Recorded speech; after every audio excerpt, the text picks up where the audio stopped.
ഭക്തനും ദോഷം വിട്ടകലുന്നവനുമായിരുന്നു. അവൻ 7 പുത്രന്മാരും 3 പുത്രിമാരും ജനിച്ചു.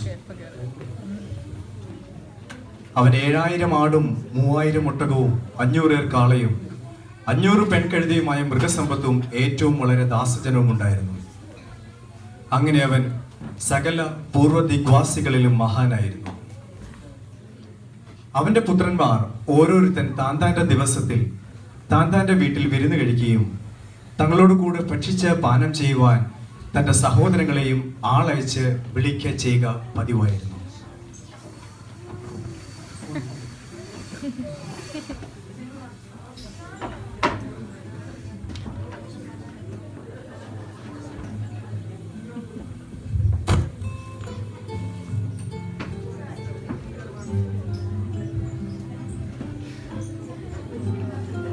പിന്നെ റിച്ചർഡേ, എന്തുണ്ട് വിശേഷം?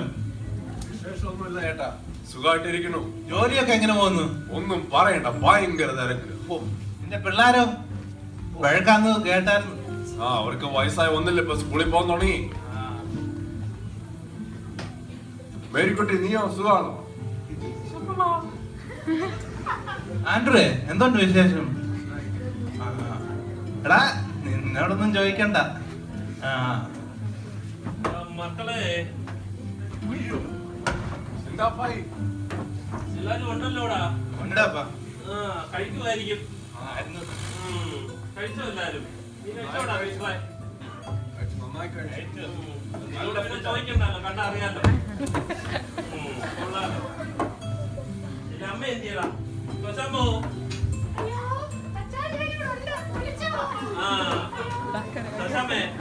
പിള്ളേരെല്ലാം കഴിച്ചോണ്ടിരിക്കുന്നേ ഉള്ളല്ലോടി.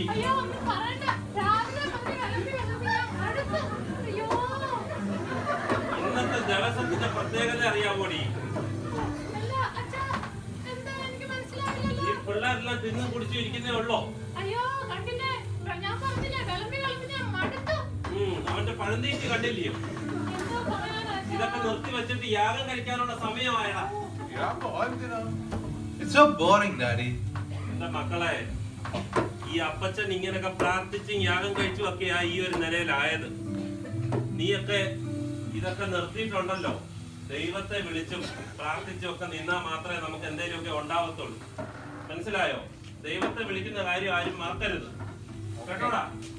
ആയിക്കോട്ടെ, പിന്നെ ഇതൊക്കെ മാറ്റി വെച്ചിട്ടേ യാഗത്തിന് അങ്ങോട്ട് പോ, അപ്പച്ചനങ്ങോട്ട് വരാം, കേട്ടോ? നീ ചെല്ല്, ഞാൻ ആ പെൺപിള്ളേരെ കൂടെ വിളിക്കണം.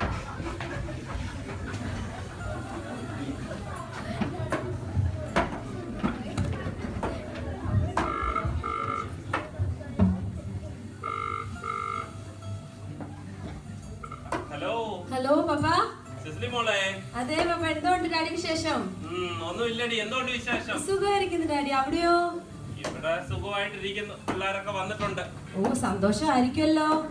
എല്ലാരും സന്തോഷമായിട്ടിരിക്കുന്നു. നിന്റെ സൗണ്ടിൽ എന്തുവാ ഒരു പോരായ്മ? ആരാധനയ്ക്കൊന്നും പോയില്ലയോ? ഡാഡി നൈറ്റ് കഴിഞ്ഞ് വന്നതാ ഡാഡി. ഇപ്പം ആരാധനയ്ക്ക് 2-3 ആഴ്ചയായിട്ട് പോകാൻ പറ്റിയില്ല ഡാഡി. ക്രിസ്മസ് സീസൺ ഒക്കെ അല്ലേ, ഇപ്പൊ കുറച്ച് ഡ്യൂട്ടി ചെയ്താലേ ന്യൂ ഇയറിന് അവധി എടുക്കാൻ പറ്റൂ. അതുകൊണ്ട് പോകാൻ പറ്റിയില്ല ഡാഡി. 2-3 ആഴ്ച ആരാധനയ്ക്ക് പോയിരുന്നോ?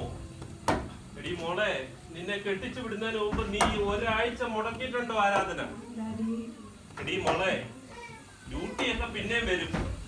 ദൈവത്തെ വിളിച്ചും പ്രാർത്ഥിച്ചും ഇരുന്നാൽ മാത്രമേ വല്ല ഉണ്ടാകത്തുള്ളൂ, കേട്ടോ? ശരി ഡാഡി. ഇന്നത്തെ ദിവസത്തിന്റെ പ്രത്യേകത അറിയാവോ നിനക്ക്? ഞാൻ മറന്നു ഡാഡി.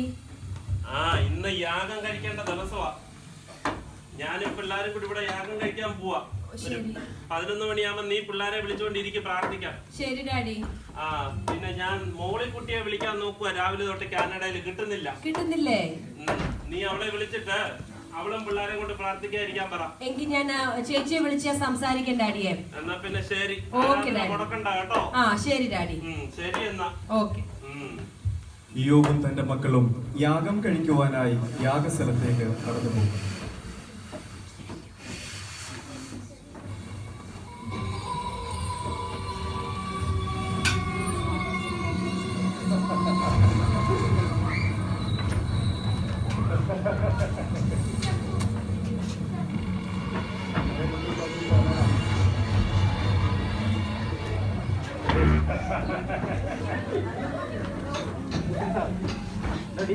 കാണിക്കാൻ നിൽക്കണവിടെ. എന്ന് പറയുന്നവന് നമ്മളൊരു പണി കരുതി വെച്ചിട്ടാണ് വന്നത്. എന്നാൽ ഈ 2016 കഴിയുന്നതിന് മുമ്പേ ഇതിനകത്തുനിന്ന് ചിലതിനെ കൂടെ നമുക്ക് വേണം. നിങ്ങൾക്ക് മനസ്സിലാകുന്നുണ്ടോ? ഇവിടെ പറയുന്നു, നീ ഒരു കാര്യം ചെയ്യും, അതിൻ്റെ ഇടയിൽ പോയി സഹോദരിമാരുടെ കണ്ടുകൊണ്ടിരുന്ന തപ്പ് ഞാനിവിടെ ഒന്ന് നോക്കട്ടെ. ഇത് കുഴപ്പമില്ല, നമ്മുടെ സുഹൃത്താ നോക്കി വെച്ചേരെ. ഇവിടെ തീ ഇറങ്ങുന്നുണ്ടോ? പ്രാർത്ഥിക്കുന്ന ആൾക്കാരൊക്കെ ഉണ്ട് അടയ്ക്കിടയ്ക്ക്.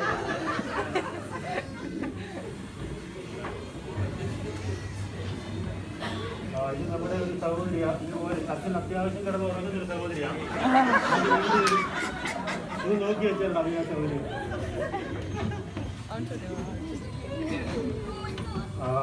നമ്മുടെ സഹോദരന്മാരൊക്കെ ഇതിൽക്കൂടെ അതെല്ലാം നമ്മുടെ സുഹൃത്തുക്കൾ അവരൊന്നും ചെയ്യും കേട്ടോ.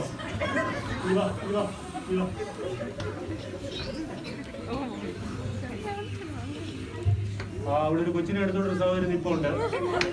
വയസ്സിലെടുത്ത ഉറക്കം വരും. ഒന്ന് പോയി നമ്മുടെ സംഘത്തിനോട് ചേർക്കും. ഈ കൊച്ചിവിടെ എന്തോ കാണിക്കുന്നത്? പുതിയ ടെക്നോളജിയാവാ. വരാമലെ ഡിങ്ക കുട്ടൂത്ത അവിടെ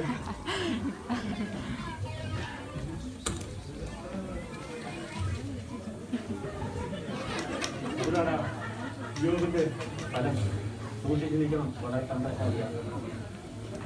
എന്തും ചെയ്യും.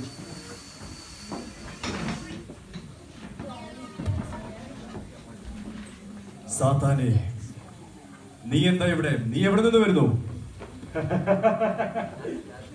ക്രിസ്റ്റോളിലൊക്കെ ഒന്ന് കറങ്ങി നോക്കിയപ്പം അവിടെ വീട്ടിലൊന്നും ആരുമില്ല. ക്ലോസ്റ്റർ വഴി കാളിക്ക് വഴി കയറിയപ്പം ഒരു വീട്ടിലും ആരുമില്ല. എല്ലാവരും ഈ ക്രിസ്റ്റോളോട്ട് വന്ന് നിറഞ്ഞു. അങ്ങനെ ഞാൻ ഇവിടെ വന്ന. നീ എന്റെ ദാസനായ യോബിന്റെ മേൽ ദൃഷ്ടി വെച്ചുവോ? അവനെ പോലെ നേരുള്ളവനും നിഷ്കളങ്കനും ദൈവഭക്തനും ദോഷം വിട്ടകലുന്നവനുമായ ഒരുവൻ ഭൂമിയിലില്ലല്ലോ. വെറുതെയോ അവൻ നിഷ്കളങ്കനും നേരുള്ളവനുമായിരിക്കുന്നത്? നീ അവരുള്ളവനൊക്കെ ചുറ്റും ടീം അതുകൊണ്ട് വേര് കെട്ടിയിരിക്കുന്നതല്ലേ? അത് കാരണം എനിക്കും എന്റെ ആൾക്കാർക്കും ഈ കുട്ടൂത്തൻ പാവം അവനും കയറാൻ പറ്റുന്നില്ല. ഞങ്ങൾ വളരെ ബുദ്ധിമുട്ടിലാണ്.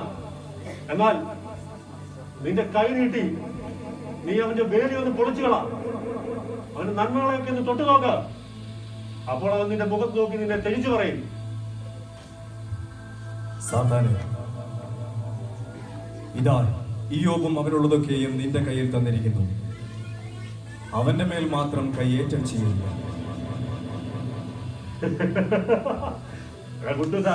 കേട്ടോ, ഇതൊക്കെ സന്തോഷമില്ലാതെ അവനെ നമ്മുടെ കൈ കിട്ടി. ഇതോടെ അവനെ നീ പൊളിച്ചെടുക്കണം. ഓക്കെ, വാടാ.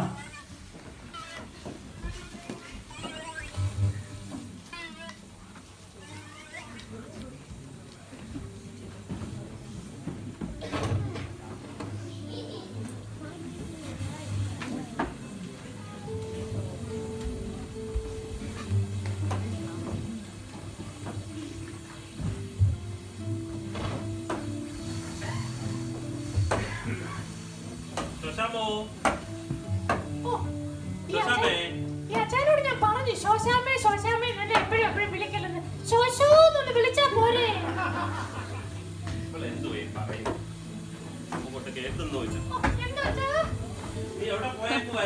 ഞാൻ അന്തേ പോയിട്ട് മീൻ വാങ്ങിക്കാൻ ചോടി അങ്ങോട്ട് പോയതാ. എന്താ അത്യാവശ്യം? കണ്ടില്ലേ പിള്ളേർ കണിമാണെന്ന് പോലെ ഒന്ന് കഴിച്ചിട്ട് പോയതാ. അവർക്കെല്ലാം വേണ്ടേ? അച്ഛാ ഞാൻ ഇച്ചിരി മീൻ വാങ്ങിച്ച ഓഫർ തീരുന്ന ഇച്ചിരി മീൻ വാങ്ങിച്ചിട്ട് വരാം. ഓടി വരാം. ഓ, അത് കുറച്ചേ കിട്ടിയുള്ളൂ. അച്ഛൻ നമുക്ക് അച്ഛൻ ഞാൻ ഓടി പോയിട്ട് വരാം. പോയിട്ട് വരാം.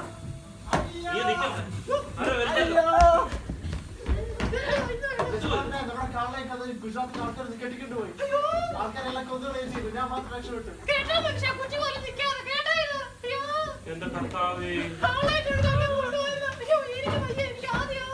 നീ ഒന്ന് മിണ്ടാതിരി ശോശാമ്മേ? എപ്പോഴങ്ങ് ഉണ്ടായിരുന്നു. നിന്റെ ഒരു ആവി.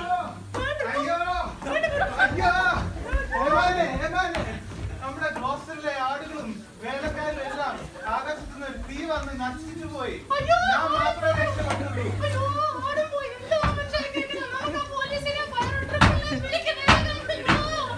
ഈ സമയത്ത് പോലീസിനെ അല്ല വിളിക്കേണ്ടത്, പിന്നെ ആരെ വിളിക്കാനാ? ദൈവത്തെ വിളിക്കണോടി ഈ സമയത്ത്. ഒരു ദൈവം എന്തെങ്കിലും വേഗം ചെയ്യോ. അയ്യോ. ബൈബിൾ എടുക്കടി. അയ്യോ. ആരാ ഇത്? വേറൊരു പണി കിട്ടി. നമ്മുടെ ഹോട്ടലുകളെല്ലാം ആൾക്കാർ പിടിച്ചെടുക്കുന്നു പോയി വെസ്റ്റിൽ നിന്ന്. ഞാൻ മാത്രം രക്ഷപ്പെട്ടു. ഒട്ടും പോയി. വേണ്ട, ഉണ്ടായിരുന്ന വണ്ടിയും പോയി. എന്റെ കർത്താവേ, എന്തൊരു പരീക്ഷയായത്. എനിക്ക് വയ്യ. എന്റെ മനുഷ്യൻ നമുക്ക് എന്തെങ്കിലും ചെയ്യും. പോലീസിനെ വിളിക്കണേ ഞാൻ. നീ നിന്നോട് പ്രാർത്ഥിക്കാൻ പറഞ്ഞപ്പോൾ നീ പ്രാർത്ഥിക്കാൻ തന്നെ കുഴപ്പമായത്. അല്ല, പ്രാർത്ഥിക്കില്ല. എനിക്ക് ആദ്യം ശ്ശോ. ആരാ വെറുതെ? ഹേമാന്റെ പിള്ളേരെല്ലാം ഒരു കൊടുങ്കാറ്റ് വന്ന് നശിച്ചു പോയി.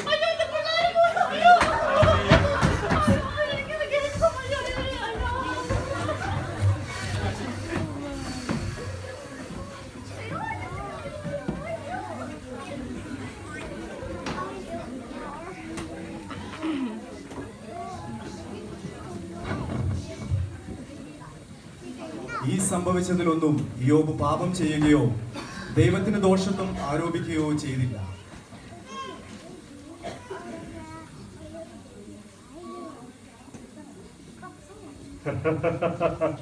എടാ കുട്ടൂസ, ഡീക്ക. വാ. അവന്റെ എല്ലാം നശിച്ചിട്ടുണ്ട്. അവന്റെ മക്കൾ പോയി, അവന്റെ ആടുപാടുകൾ പോയി. നീ ആള് ചെറുതാണേലും നീ അവന്റെ മുഴുവൻ കത്തിച്ചു കളഞ്ഞല്ലോടാ.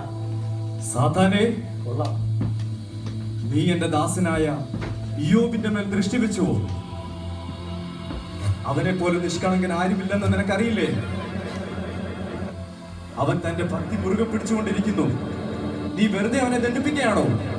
നീ അവനെ നശിപ്പിക്കേണ്ടതിന് വെറുതെ എന്നെ സമ്മതിപ്പിച്ചു. ഇവിടെ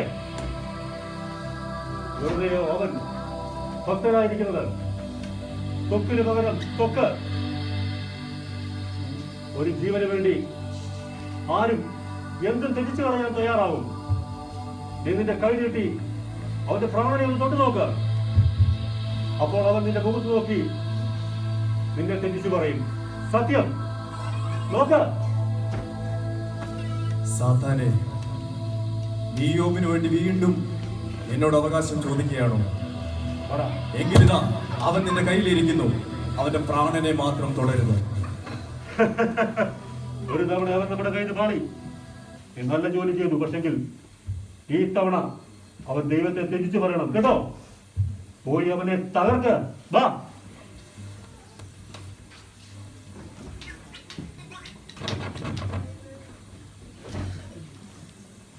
ശേഷം സാത്താൻ ഇയ്യോബിന്റെ അടുത്ത് ചെന്ന് അവനെ ഉള്ളം കാൽ മുതൽ ഉച്ചി വരെ പരുക്കളാൽ ബാധിച്ചു.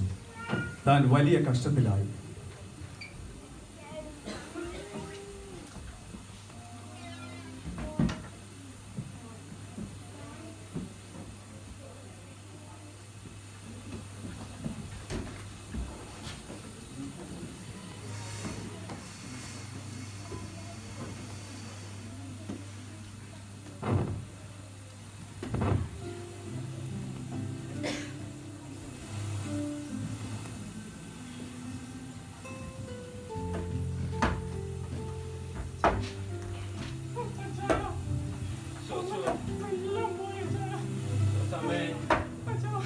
നീ ഒരു കസേര ഇങ്ങോട്ട് എടുത്തിട്ടേ.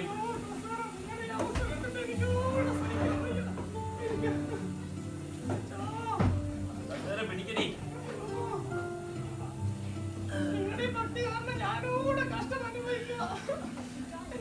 ഈ കാര്യം പറഞ്ഞോണ്ടിരിക്കുക. ആ ചൊറിയാനുള്ള സാധനം ഇങ്ങോട്ട് എടുക്ക്.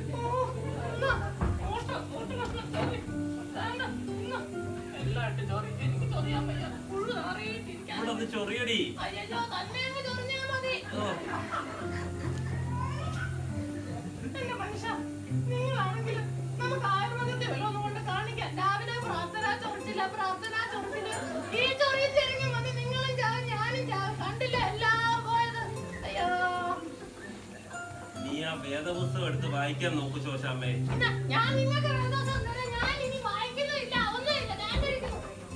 ഏത് പുസ്തകം വായിച്ചു? അയ്യോ, ഇതോട് ഞാൻ പറഞ്ഞിട്ടുണ്ട്, ദൈവം ഒരു പരീക്ഷ തരുമ്പോ ഇങ്ങനെ കിടന്ന് പിറുപിറുക്കരുത്. മനുഷ്യന്റെ ഒരു ഭക്തി. നിനക്കെന്നും ഈ പിറുപിറുപ്പാ ശോശാമ്മേ.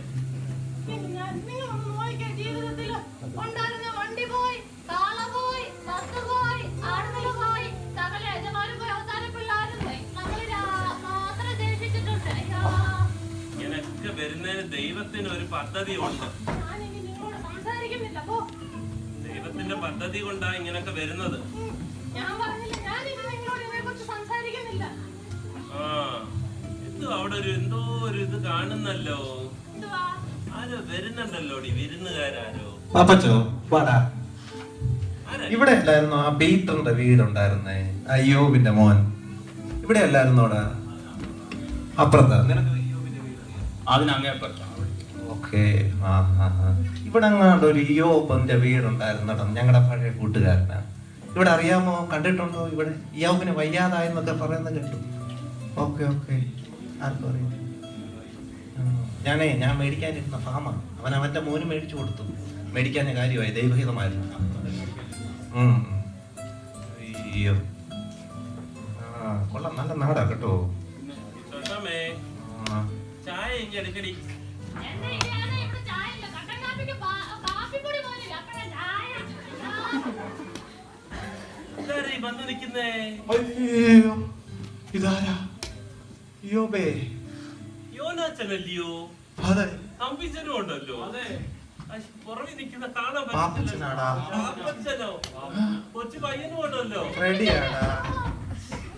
വാടാ, കേറി വാടാ. ശോശാമ്മേ, അയ്യോ, എന്റെ അയ്യോബേ, ഇത് കണ്ടിട്ട് സഹിക്കുന്നില്ലല്ലോടാ. അയ്യോ, എന്താ പാടാ? എങ്ങനെ ജീവിച്ചവനാടാ? അയ്യോ, ഭയങ്കരം ഭയങ്കരം. ഓ, ഭയങ്കരം ഭയങ്കര ചൊറി. നാറുന്നുണ്ട് ചൊറിയടി മുതുവത്ത്. ശോശാമേ, നാറുന്നുണ്ട് ചില കേട്ടോ. ഷോ, ഞാനേ എടാ എന്റെ ഫാമിന്നേ ചില പഴം കൊണ്ടുവന്നായിരുന്നു കേട്ടോ. യോനാച്ചന്റെയോ? ആ നിനക്കേ തമ്പിച്ചൻ അവന്റെ ഫാമിന്ന് ചില സാധനങ്ങൾ.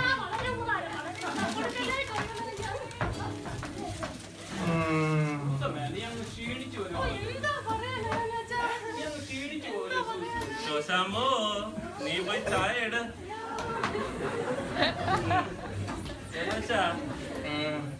ഉണ്ട്, പറ വിശേഷങ്ങളൊക്കെ. ഞങ്ങള് വിശേഷമൊക്കെ കേട്ടു. നീ വലിയ കഷ്ടതയിലായെന്നൊക്കെ പറയുന്ന കേട്ടല്ലോ. വലിയ സങ്കടവുമായി കേട്ടോ. പക്ഷേ ഞങ്ങൾക്ക് ചില കാര്യങ്ങൾ നിന്നോട് പറയാനുണ്ട്. നീ ചില കാര്യങ്ങൾ ഞങ്ങൾ നിന്നോട് പറഞ്ഞാലേ നീ ഞങ്ങളോട് പിണങ്ങുമോ? പറയോനാച്ചാ.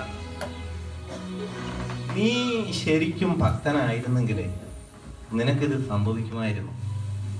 നീ ഒരു നിഷ്കളങ്കനും, നീ ഒരു നീതിമാനും, നീ ഭക്തിയുള്ളവനുമായിരുന്നെങ്കിൽ നിനക്ക് ഈ വന്നത് ശരിക്കും ദൈവത്തിൽ നിന്ന് തന്നെയാണോ? നീ നീതിമാനായിരുന്നെങ്കിൽ നിനക്കിത് സംഭവിക്കുമായിരുന്നു. നീ നിന്റെ ഭക്തി അഭിനയമല്ലായിരുന്നോ യോബേ? ഞാൻ നിന്നോട് പലപ്പോഴും പറഞ്ഞില്ലേ, ഇതല്ല ഭക്തി. നിന്റെ ഉപദേശം എന്തോ ആയിരുന്നു. യോനാച്ചാ, നമ്മൾ ഇങ്ങനൊന്നും പറയരുത്. ദൈവം എന്നെ ഒന്ന് പരീക്ഷിക്കാൻ തീരുമാനിച്ചു. നമ്മൾ അതിനുവേണ്ടി ഇനി ഒന്നും പറയരുത്. നമ്മൾ ദൈവത്തെ നമ്മൾ കുറ്റം വിധിക്കരുത്. നീ പറയുന്നേ ഇപ്പോഴും നീ നീതിമാനാണെന്നാണോ? അതെ, ദൈവം എനിക്കൊരു പരീക്ഷ തന്നെന്നുണ്ടെങ്കിൽ ഇപ്പൊ എന്റെ ദാസന്മാർ എന്നെ ശ്രദ്ധിക്കുന്നില്ല. എന്റെ ദാസിമാർക്ക് ഞാനൊരു അപമാനമായി. കോട്ടന്റെ ഭാര്യ പോലും എന്റെ ശ്വാസം അവക്ക് വളരെ പ്രയാസമായി മാറിയേക്കും. പക്ഷേ എന്റെ യഹോവയുടെ മുമ്പിൽ ഞാൻ വിശ്വസ്തനാണ് യോനാച്ച. യോബേ, ഞാൻ പറയുന്നത് നീ ഒന്ന് കേൾക്ക്. നീ നീതിമാനായിരുന്നെങ്കിൽ നീ അന്യായം ഉഴുത് അത് വിതച്ചിട്ടല്ലയോ ഈ കഷ്ടത നീ കൊയ്യുന്നത്? അല്ലാതെ ആർക്കെങ്കിലും കഷ്ടത ലഭിക്കുമോ? ഒരിക്കലും അല്ല യോനാച്ച.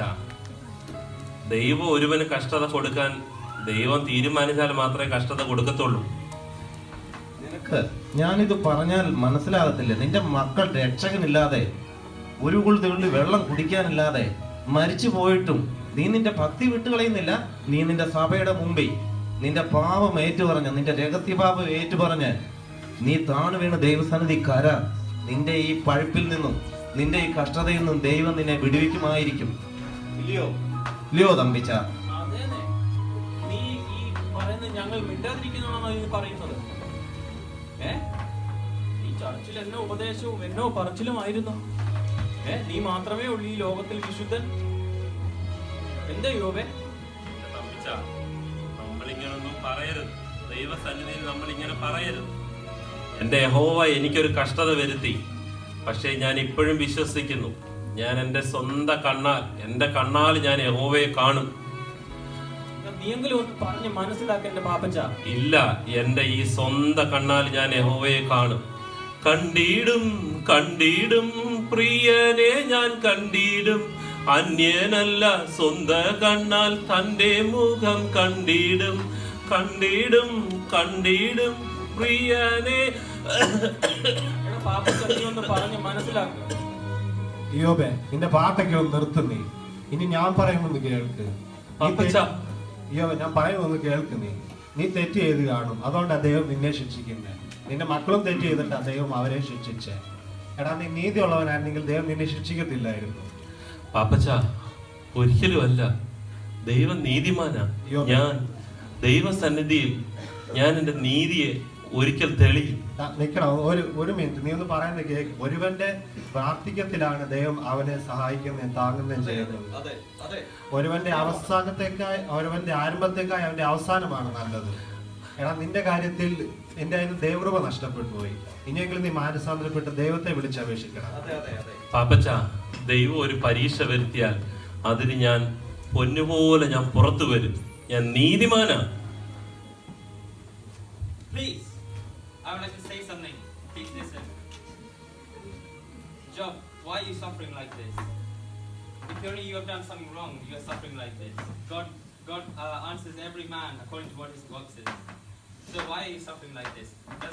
Does with age make a man wise? No. Wisdom, wisdom. യോനാച്ച, ഈ കൊച്ചൻ എന്തോ പറഞ്ഞേ? എന്തോ ഭാഷയാ പറഞ്ഞേ? റെഡ്ഡി പറഞ്ഞ മനസ്സിലായില്ലയോ? ഇല്ലല്ലോ. ഇംഗ്ലീഷ് പറഞ്ഞതാ. അന്ന് ഞായറാഴ്ച അവനൊന്ന് ട്യൂഷന് പോയതിന് നീ എന്തെല്ലാം പറഞ്ഞു. ഇപ്പൊ കണ്ടോ നിന്റെ പിള്ളേരെവിടെ പോയി നിൽക്കുന്ന നിപ്പുണ്ടോ? അമേരിക്കയിൽ നിന്ന് വന്നതാ, നിന്നെ കാണാൻ വന്ന. ഞായറാഴ്ച ഒന്നും വന്നില്ലെന്ന് പറഞ്ഞ് എന്തെല്ലാം ആയിരുന്നു പ്രസംഗം. അവൻ പറഞ്ഞത് ഇംഗ്ലീഷാ, ആംഗ്ലേയ ഭാഷ. ഇപ്പൊ മനസ്സിലായോ? ഇനിയെങ്കിലും നീ ഒന്ന് കേക്ക്. നിന്റെ കുഞ്ഞുങ്ങളുടെ പ്രായത്തിലുള്ള പിള്ളാര് നിന്റെ മുഖത്ത് നോക്കി തുപ്പിയിട്ടും നീ പിന്നെയും നീ ഭക്തനാന്നാ പറയുന്നേ, നീ നീതിമാനാന്നാ പറയുന്നേ. ഞങ്ങൾക്കിത് മനസ്സിലാകുന്നില്ല. എന്താ ഇത്? നീ ഇനിയെങ്കിലും നിന്റെ ഭക്തി വിട്ട് നീ സത്യം തന്റെ ജനത്തോട് പറ. ഈ പാവങ്ങളെയൊക്കെ പറഞ്ഞ് പറ്റിക്കാതെ ഈ നാട്ടുകാരെ. നീ പാവം പിടിച്ചവനാ എന്ന് പാവം പിടിച്ചവനെയൊക്കെ ഇവിടെ ഇങ്ങനെ നിന്റെ പടിവാതിക്കലിട്ട് പീഡിപ്പിച്ചപ്പോ നിന്റെ മുമ്പിൽ പിള്ളേര് വന്ന് നിന്നെ തുപ്പുമെന്ന് നീ അറിഞ്ഞില്ല, ഇല്ലേ? ഇപ്പൊ കണ്ടോ നിന്റെ കഷ്ടതയായത് നീ അനുഭവിച്ചോ? എന്റെ സ്നേഹിതന്മാരെ, നിങ്ങളിങ്ങനെ പറയരുത്. നിങ്ങളിങ്ങനെ ഒരിക്കലും പറയരുത്. ദൈവസന്നിധിയിൽ എനിക്കുള്ള എൻ്റെ എപ്പോഴുള്ള ഉറവിടം എൻ്റെ വചനമാണ്. എനിക്കത് വിട്ട് വലത്തോട്ടോ ഇടത്തോട്ടോ എനിക്കൊന്നുമില്ല. എൻ്റെ യഹോവേ, എന്നെ സ്വന്തമായി കരുതിക്കൊണ്ടിരുന്ന എൻ്റെ സ്നേഹിതന്മാരാണല്ലോ എൻ്റെ മുമ്പിൽ വന്ന് എന്നെ അപമാനിച്ചു പോകുന്നത്. നീ ഇതൊന്നും കാണുന്നില്ലേ യഹോവേ? യോബേ, ഭാരപ്പെടേണ്ട. ആക്ഷേപകൻ സർവശക്തനോട് വാദിക്കുന്നു, ദൈവത്തോട് തർക്കിക്കുന്നവൻ അതിനുത്തരം പറയട്ടെ. ഞാൻ നിസ്സാരനല്ലോ. ഞാൻ നിന്നോട് എന്ത് ഉത്തരം പറയേണ്ടു? ഞാൻ കൈകൊണ്ട് വായി പൊത്തിക്കൊള്ളുന്നു. ഒരു വട്ടം ഞാൻ സംസാരിച്ചു, ഇനി ഉത്തരം പറയുകയില്ല. 2 വട്ടം ഞാൻ ഉര ചെയ്തു, ഇനി മിണ്ടുകയുമില്ല. യോബേ, നീ പുരുഷനെ പോലെ അരമുറുക്കിക്കൊള്ളുക. ഞാൻ നിന്നോട് ചോദിക്കും, നീ എനിക്ക് ഗ്രഹിപ്പിച്ചു തരിക. നീ എന്റെ ന്യായത്തെ ദുർബലപ്പെടുത്തുമോ? നീ നീതിമാനാകേണ്ടതിന് എന്നെ കുറ്റം പറയുമോ? ദൈവത്തിനുള്ളതുപോലെ നിനക്ക് ഭുജമുണ്ടോ? അവനെ പോലെ നിനക്ക് ഇടിമുഴക്കാമോ?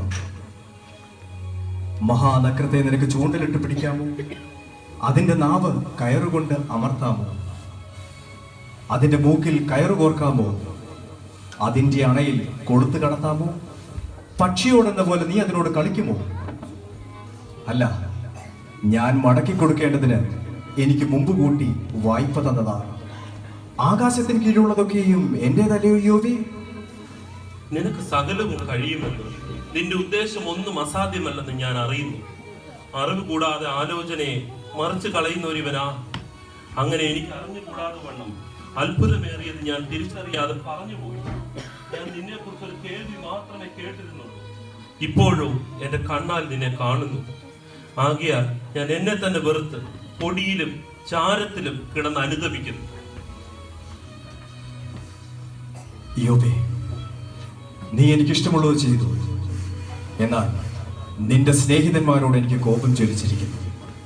നിന്നെ പോലെ അവർ എന്നെ കുറിച്ച് വിഹിതമായിട്ട് സംസാരിച്ചിട്ടില്ല.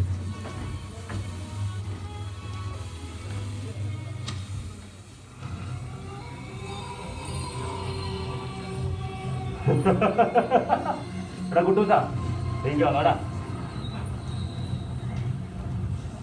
ഇയ്യോബിന് വേണ്ടിയാണ് നമ്മൾ വന്നത്. പക്ഷെ അവന്റെ കാര്യം കിട്ടി. നമുക്ക് പിന്നെ അങ്ങനൊന്നും ഇല്ലല്ലോ, ആരെ കിട്ടിയാലും മതി. ഈ 2016 തീർക്കാൻ നമ്മുടെ കൂട്ടുകാരുണ്ടല്ലോ, ഇതൊക്കെ ചാക്കിലാക്കിക്കും. അമ്മ ഈ വഴി വരും. അമ്മ ഏതായാലും ദൈവം തഴഞ്ഞു വരുമ്പോൾ നമുക്ക് പിടിച്ച് കെട്ടി ചാക്കിലിടാം. അങ്ങനത്തെ കാറൊക്കെ ഉണ്ട് കേട്ടോ. ഈ വഴിക്ക് വരുന്നുണ്ട്. പിടിച്ചോണം, പിടിച്ച് കെട്ടി എല്ലാത്തിനും ചാക്കിലാക്കി നമ്മുടെ കാര്യത്തോടെ കൊണ്ടുപോകാം. ഇമാരെ എല്ലാം പിടിച്ച് കെട്ടിക്കണം. ഇമാരെ എല്ലാം കെട്ടിക്കും. ഒറ്റ ഒന്നും ചാടിപ്പോവല്ലോ. പിടിച്ചു വടിഞ്ഞേ പിടിച്ച് പിടിച്ച്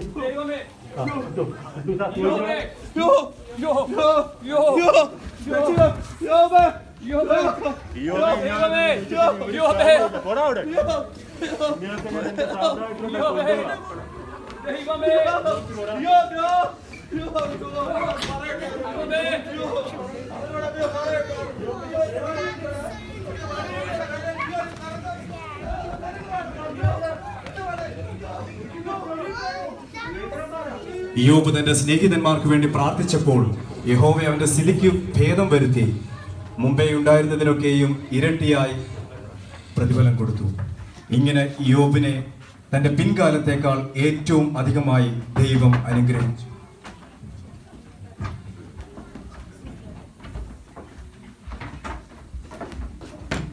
കണ്ടിടും കണ്ടിടും പ്രിയനെ ഞാൻ കണ്ടിടും, അന്യനല്ല സ്വന്ത കണ്ണാൽ തന്റെ മുഖം കണ്ടിടും. കണ്ടിടും കണ്ടിടും പ്രിയനെ ഞാൻ കണ്ടിടും, അന്യനല്ല സ്വന്ത കണ്ണാൽ തന്റെ മുഖം കണ്ടിടും. യേശുവേ മണാലനേ, പ്രത്യാശയിൻ പ്രതീകമേ.